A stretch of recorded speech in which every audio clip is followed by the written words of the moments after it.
Fazer do mundo um lugar melhor é como um quebra-cabeça.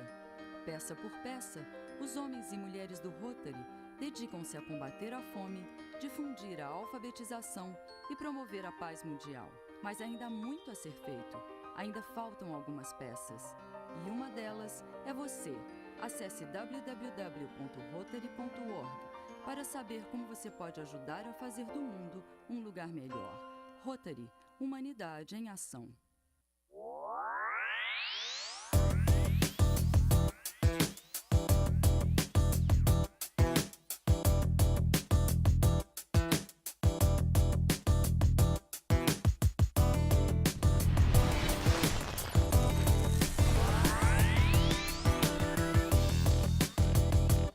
Olá, amigos, sejam bem-vindos a mais um programa TV Rotary Ação Mais.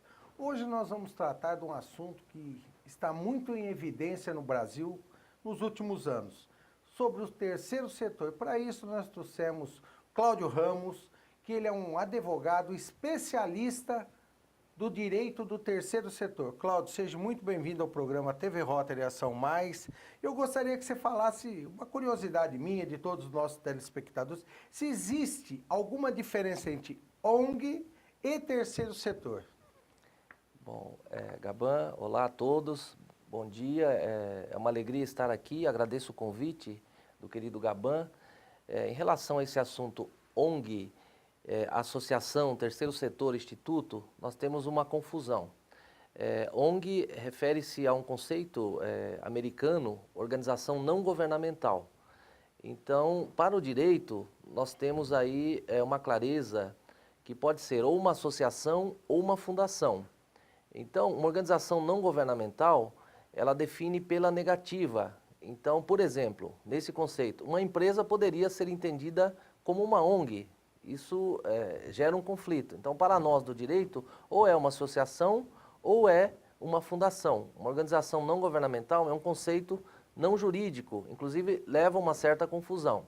Então, posso dizer que quem integra o terceiro setor, em torno de 350 mil organizações, ou é associação ou é fundação, que pode ter o nome fantasia, por exemplo, de instituto. E nós temos essas associações e fundações podem possuir títulos, certificados e qualificações. Título de OCIP, de utilidade pública estadual, municipal e detentora do que nós chamamos de SEBAS, Certificado de Entidade Beneficente de Assistência Social. Então, não está correto para o direito uma denominação de ONG. Então, ONG seria uma organização que não está muito ligada na parte de direito. Qual é a função de uma ONG e de uma entidade que está no terceiro setor? Existe uma diferença entre as duas organizações? Nós vemos da seguinte forma, nós temos o primeiro setor, que é composto pela administração pública, nós temos o segundo setor, que seriam as empresas, com finalidades lucrativas e econômicas, integra o terceiro setor, que alguns entendem como ONGs. Na verdade, ONG no sentido que não integra nem o primeiro nem o segundo setor. Então, as atividades são múltiplas das organizações do terceiro setor, que nós chamamos de associações e fundações e não ONGs. Elas atuam, por exemplo, na área da saúde, da assistência social, na área também de educação e outras, promoção de voluntariado, a exemplo do Rotary, né? O Rotary é um exemplo, é uma associação também, o próprio Rotary, e alguns acabam denominando com outras formas, clube de serviços. Então, o Rotary é um exemplo de uma associação, tá? As atividades são múltiplas, como eu disse, e depende da atividade que você realiza, você pode buscar a qualificação de OCIP, que é uma organização social de interesse público. Isso tem alguns benefícios, algumas vantagens fiscais. Então, quer dizer, ultimamente eu vi, com a situação que o país está vivendo aí, que nada, não vamos entrar no mérito político, nada, mas eu vi lá que várias situações, pessoas usaram as ONGs para obter recursos de forma não tão lícita do governo. Como que isso aí ocorre? Assim, na minha visão, você tem os vários tipos de pessoas jurídicas de direito privado. Por exemplo, nós temos as empresas, nós temos os partidos políticos, os sindicatos, as associações, as fundações. Então, são naturezas jurídicas de pessoas jurídicas. Qualquer uma delas, infelizmente, às vezes é utilizada com desvio de finalidade e para captar recursos de uma forma ilícita. Então, se tem notícias de algumas organizações que utilizaram dessa pessoa jurídica para exatamente captar recursos de forma ilegal e inadequada. No universo de 300 mil, foi criada uma CPI das ONGs que apenas 8 ou 9 foram analisadas nessa questão. Mas é um universo muito pequeno, isso gerou um desdobramento, inclusive, na legislação. Tanto é que, recentemente, nós tivemos uma lei nova que tratou do tema e que está em evidência tentando coibir esse repasse de recursos públicos para o terceiro setor. Então, é uma preocupação que existe dos órgãos de controle para evitar desvio de recursos ou mau uso de recursos, onde supostos dirigentes acabam atraindo esses recursos em prejuízo da sociedade. Tem pessoas que abrem uma ONG e de quem é a responsabilidade? Eu estou falando muito em ONG porque é o termo, eu acho que, mais utilizado dentro do terceiro setor para todo mundo que vai abrir uma organização, uma associação todo mundo chama de ONG.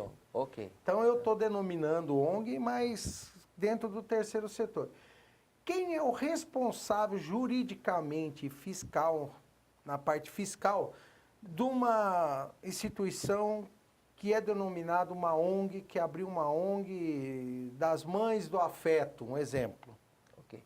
Bom, nós temos a denominação utilizada hoje, por conta da Lei 13.019 de 2014, organizações da sociedade civil, que é exatamente o conjunto de associações e fundações. Então, sendo uma associação, você tem um grupo de pessoas que constituem essa associação, no mínimo 2, e dessa Assembleia de Constituição, você extrai uma diretoria. Por exemplo, uma diretoria pode ser composta pelo presidente, pelo vice, pelo diretor tesoureiro ou financeiro, e você tem também o diretor secretário. Normalmente nós temos o presidente, o vice, o secretário, o primeiro secretário, o segundo secretário, o primeiro tesoureiro e o segundo tesoureiro. Então, essa diretoria, ela responde inclusive com o seu patrimônio pessoal. No caso de desvio de finalidade, um passivo trabalhista ou tributário. Então, quem responde é a diretoria, inclusive com os seus bens pessoais, por conta da despersonalização da pessoa jurídica, se ela foi mal utilizada. E o órgão máximo de governo dessa associação é a Assembleia, que tem o dever de zelar na Assembleia de Prestação de Contas pela legalidade contábil, fiscal, o relatório de atividades e o plano de ação. Então, o primeiro órgão de controle interno de uma associação tem que ser o Conselho Fiscal, né? É importante, então, pessoas que detêm uma certa técnica contábil e de gestão para que possam apreciar essas contas. E, sobremaneira, o diretor tesoureiro também tem que ficar atento aos controles financeiros, à retenção de impostos. Mas responde à diretoria com o seu patrimônio pessoal, inclusive. Bom, então, na minha opinião, eu achava que era fácil abrir uma ONG. Você abrir uma ONG sem... Porque do jeito que, não sei, igual você falou, 300 mil, um universo de 300 mil, somente 8 ou 9 ter sido considerada com desvio de conduta, é um universo que eu acho que não tem nem porcentagem para isso, teria que ser muito zero antes de algum número. Mas a gente vê por aí, que a gente anda muito, né, Cláudio? Que muita gente fala, tem uma ONG e tal, eu vou abrir uma ONG. Acho que muitas vezes as pessoas acham que abrir uma ONG é coisa fácil. Eu vou abrir uma ONG, vou abrir uma igreja, vou abrir... Todo mundo quer abrir tudo. No Brasil, a gente costuma dizer, abrir as coisas são fácil, o duro é encerrar. Gostaria que você falasse assim, um passo a passo, para quem deseja constituir uma ONG ou entrar no terceiro setor para poder prestar esse serviço. Bom, a constituição de uma organização da sociedade civil, que o leigo chama de ONG, ele tem algumas etapas. A primeira etapa tem uma causa, essa é a razão de existir de uma organização. Uma causa pode ser a saúde, pode ser combate a uma doença, pode ser a promoção do voluntariado, pode se dedicar à educação, se preocupar com o meio ambiente. Então, essa pessoa, normalmente um indivíduo, que algo o comoveu ao analisar o ambiente, então ele abraça uma causa e pensa o seguinte: poxa, sozinho eu não posso tanto. Então, ele precisa encontrar outras pessoas, no mínimo mais um, mas também é muito pouco. Isso vai criar uma massa crítica. Num certo momento, esse grupo de pessoas sentirão necessidade de uma formalidade, de uma constituição jurídica. E a legislação, ela estabelece quais são esses passos, em especial o Código Civil. Você precisa constituí-la e definir o seguinte: o nome da organização da sociedade civil, o endereço, precisa ter uma sede, como será governada, né? Eu fiz referência há pouco dessa diretoria, presidente, secretário, tesoureiro, e você deve imaginar as fontes de recursos, da onde virão os recursos, porque nós observamos às vezes o sonho sem recursos. Então você constitui, procura um profissional da contabilidade que juntamente com o advogado elaborará esse estatuto social, e em seguida você tem uma assembleia de constituição aonde esses interessados que se tornam associados e não sócios, né? Uma associação tem associados e não sócio, deliberam pela Constituição. Após a Assembleia, esse estatuto é levado ao cartório, é feito o registro, aí a partir do registro houve o nascimento dessa pessoa jurídica, no caso uma associação. O passo seguinte é regularização em relação à receita para obtenção do CNPJ, inscrições municipais. Então, a partir desse momento, foi constituída formalmente, juridicamente, essa associação, e ela já pode firmar contratos, já pode contratar pessoas, se for no regime, por exemplo, de CLT ou de pessoa jurídica. E também o mais importante, a exemplo do Rotary, o grupo de voluntários é muito importante. Outras pessoas que podem ser associadas ou não, que também se dedicarão a essa causa. Aí tem que tomar um certo cuidado em relação à lei do voluntariado. Isso pode gerar um passivo trabalhista também, então merece atenção, e se for o caso, até explorar um pouquinho sobre o voluntariado no terceiro setor. Eu acho que isso aí é um assunto muito interessante. Você poderia falar agora para nós, porque muitas vezes a gente vai em ONGs, em entidades que a gente depara com as pessoas, um monte de voluntariado, tudo, mas eu acho que muitas dessas organizações não sabem desse entrave trabalhista. Eu gostaria que você falasse um pouquinho, esclarecesse quais são esses entraves e as responsabilidades da direção de uma ONG quanto à contratação, não sei qual o nome nós diríamos, dessas pessoas que vão servir como voluntária nessa organização. Bom, em relação a esse assunto, os primeiros voluntários, nós temos essa diretoria, né? São diretores estatutários que podem ser remunerados ou não. A legislação já permite a remuneração dessa diretoria. Mas, normalmente, uma associação não remunera os seus diretores, são os primeiros voluntários. E para realizar os seus serviços, programas e projetos, ela conta com outras pessoas da sociedade que também se interessam por essa causa. Nesse caso, a lei que estabelece o contrato de adesão ao serviço voluntário é a Lei 9.608/98. É uma lei pequena, desde 98, ela tem nos seus artigos algumas diretrizes. A diretriz mais importante é que o voluntário firme um contrato de adesão, né? Então, a lei estabelece como é que tem que ser, é um serviço não remunerado para organizações públicas ou privadas. Olha que interessante, quem integra também o primeiro setor pode acolher voluntários, né? Então, aí tem uma oportunidade não tão explorada. Ao firmar esse termo de adesão, estabelecendo as condições desse trabalho voluntário, você protege a organização contra, eventualmente, uma ação trabalhista de um suposto candidato a voluntário. Qual a importância disso? Se você não tiver o termo de adesão, numa ação trabalhista, praticamente é indefensável em juízo federal, alegar que é voluntário sem o termo de adesão. Então, é importante esse termo de adesão. E, é claro, você não deve mascarar um funcionário como voluntário, né? Porque aí é uma confusão jurídica, e a própria CLT, no seu artigo 9º, ela vai afastar esse termo de adesão. Então não basta a assinatura do termo de adesão, é importante que o que a pessoa realiza, de fato, se caracterize como serviço voluntário. E lembrando que às vezes nós escutamos assim, a ONG não tem dinheiro, então pode acionar a ONG, quero ver receber.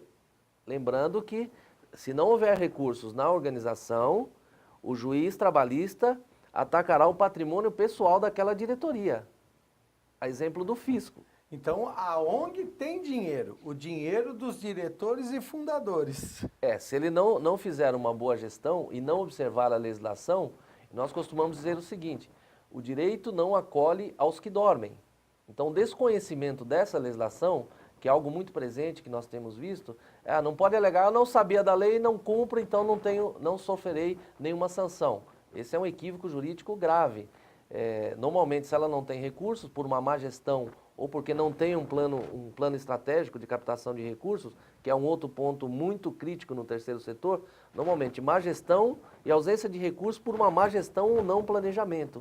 Isso acaba atacando ou poderá atacar o bem daquela diretoria que às vezes nem sabe, né, do risco que está correndo, trabalhista e fiscal. Bom, pessoal, voltamos em seguida com mais Desvendando o Terceiro Setor. Voltamos já.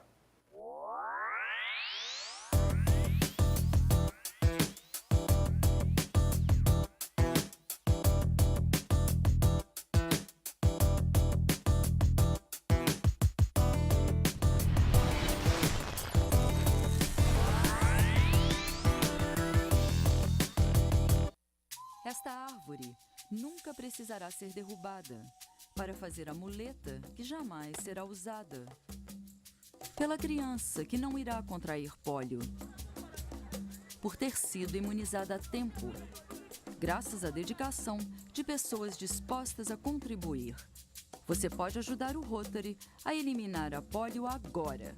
Acesse www.rotary.org.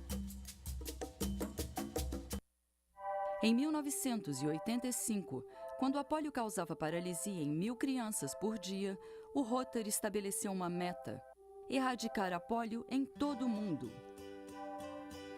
Com mais de 2 bilhões de crianças imunizadas, em breve a meta será atingida. Erradicação mundial da pólio. Isto é humanidade em ação. Isto é Rotary.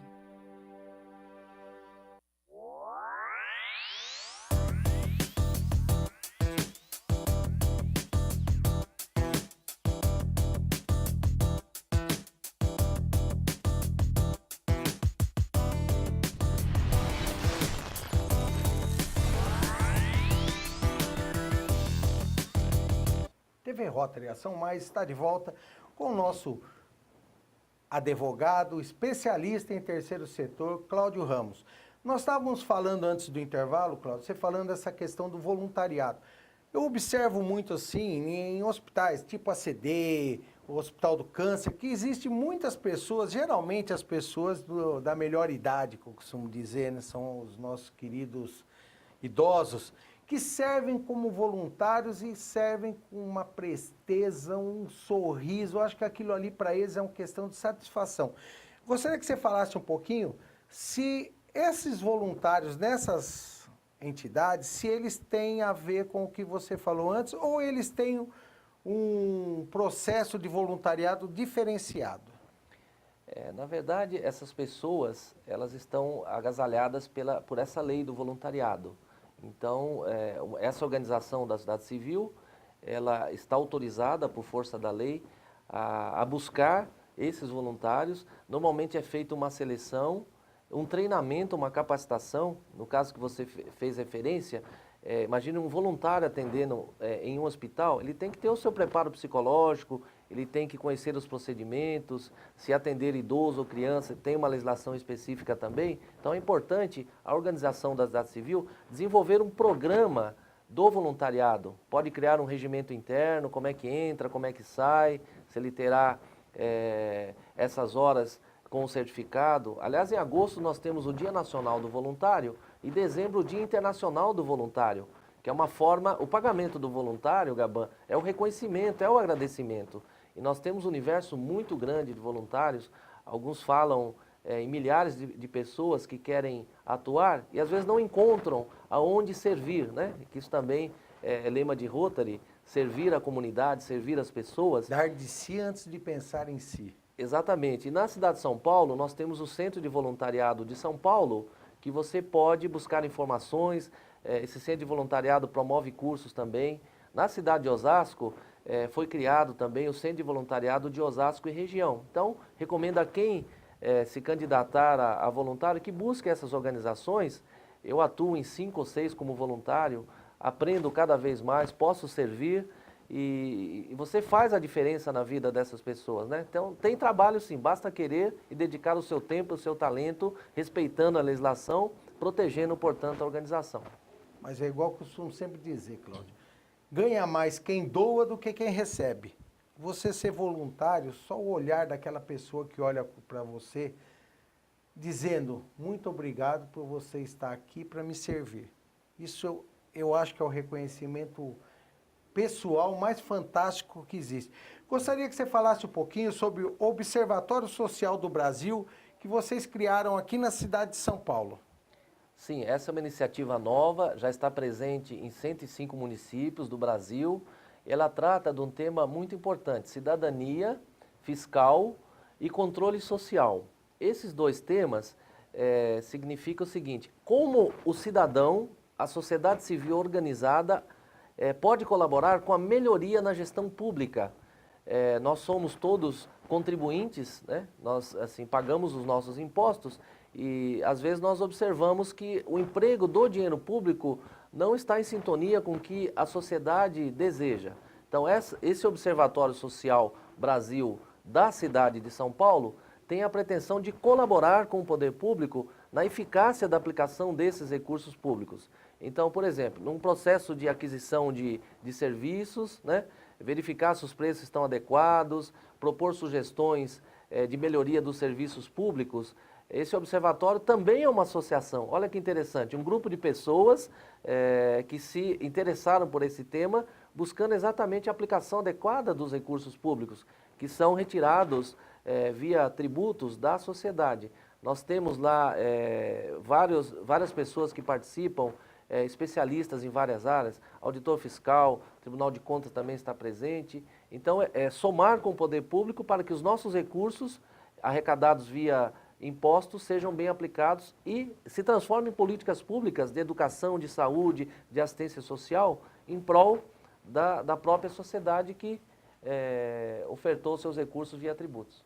Afinal de contas, quem paga essa conta somos nós, brasileiros, contribuintes. Então, nada mais justo que nós mesmos fiscalizarmos o uso do nosso dinheiro. Você me comentou que ontem, dia quinta-feira, foi publicada uma lei nova sobre o terceiro setor. Então, uma notícia fresquinha para vocês, em primeira mão. Gostaria que você comentasse o que foi aprovado nessa lei do terceiro setor. Bom, nós tivemos em 2014 a sanção da Lei 13.019 de 2014. Ela trata do novo regime de parcerias entre a administração pública e as organizações da sociedade civil. Essa Lei 13.019, ela estabelece os novos instrumentos jurídicos de contratualização entre a administração pública e as organizações da sociedade civil. Então, nós temos lá o termo de parceria, o termo de fomento, o termo de colaboração e o acordo de cooperação. Então, a figura de convênio, que normalmente o terceiro setor firma com o poder público, não será possível mais utilizar. Então, são novos instrumentos, novos contratos jurídicos, estabelecendo com regras mais claras, mais transparentes, essa relação de repasse de recursos públicos para o terceiro setor. Então, ela é de 2014, entrou em vigor dia 23 de janeiro desse ano, de 2016, e no Diário Oficial do dia 28, nós temos o decreto que regulamenta essa lei. Então, ele foi sancionado no dia 27, é o decreto 8726 de 2016. Então, nós estamos exatamente no período de estudos, lembrando que essa lei, ela já entrou em vigência para as organizações da sociedade civil e para a administração pública entrará em vigor dia 1 de janeiro de 2017. Então, o gestor social privado tem que estudar esse tema e o gestor público, a partir de 1 de janeiro, nós temos figuras novas, chamamento público, como é que será a contratação, enfim, é um novo regramento jurídico que os gestores que têm parcerias com o poder público têm que estar debruçado. E o desafio é, nesse curto espaço de tempo, 8 meses, implantar esse novo sistema que vai alterar profundamente essa relação entre a administração pública e as organizações da sociedade civil. Então, quer dizer, essa lei vai dificultar um pouquinho mais, não é que dificultar, qual seria? Vai se tornar mais justa a parceria público com o terceiro setor.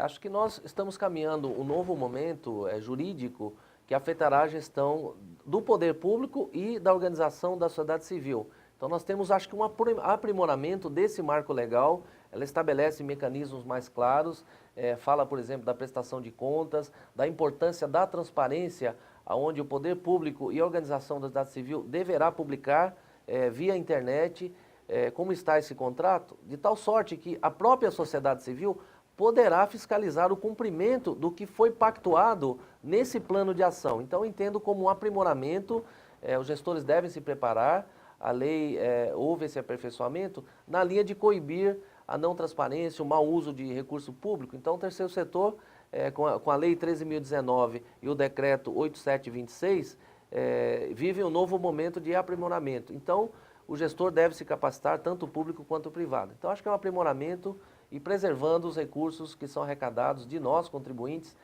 via tributos, né, via impostos. Então, meu amigo, você que é presidente, faz parte da diretoria de uma ONG, que tem parceria com o poder público, eu aconselho vocês a se aprofundarem nas novas regras para não serem pegos de surpresa e, de repente, por algum motivo, terem que deixar de atender essa população que muitas delas vivem e são servidas, muitas vezes, exclusivamente por essas organizações, pelo terceiro setor. Cláudio, gostaria muito de agradecer a sua presença. Como eu costumo sempre dizer aqui no programa, tudo que é bom dura pouco. O tempo é muito pouco para um assunto tão expressivo. Gostaria de agradecer a sua presença em nome da TV Esporte Mais, da TV Rotary. A sua disponibilidade, eu sei que você, como um consultor da área do terceiro setor, é difícil conseguir agenda com você. Gostaria que você deixasse sua mensagem final e os seus contatos para quem quiser tirar dúvidas e também contratar o seu serviço, porque acho que agora vocês são especialistas nessa área do terceiro setor, vão ter muito trabalho para essa adequação dessa nova lei. Bom, sem dúvida, nós estamos debruçados sobre essa nova lei e nós detectamos fragilidades no terceiro setor e eu participo de vários grupos que atuam até voluntariamente em prol dessa capacitação dos profissionais. Nós temos aqui na própria OAB de Osasco a Comissão de Direito do Terceiro Setor, nós temos também a Comissão de Direito do Terceiro Setor da seccional da OAB, mas vou deixar o meu e-mail, Cláudio Ramos, número 5, @terra.com.br, e o meu telefone é o celular 11 996336231. E agradecer o convite do Gaban, da própria TV Esporte. Então, e deixo uma mensagem final o seguinte: o terceiro setor ele promove a diferença, realiza ações maravilhosas. E, para isso, o gestor público e o privado, para obter sucesso, ele tem que ter paixão, energia e conhecimento. Então, nós observamos uma carência de conhecimento técnico e nós brincamos, até ele tem que ter chá, né? É competência, habilidade e atitude. Então, desmistificar a dificuldade, o mundo jurídico, às vezes, é um pouco complicado, mas quebrar esse paradigma e buscar conhecimento e informação de qualidade. Então, muito obrigado pelo convite e conte conosco sempre. Bom, pessoal, nosso programa está chegando ao final e eu gostaria de deixar um forte abraço a todos os nossos amigos que nos acompanham também pelas redes sociais, pelo nosso canal do YouTube e também pela internet, o Brasil todo e até alguns países, Cláudio, compartilham conosco esse momento de felicidade, que para nós é uma felicidade poder compartilhar o bem com o próximo. Forte abraço a todos, e até sexta-feira que vem.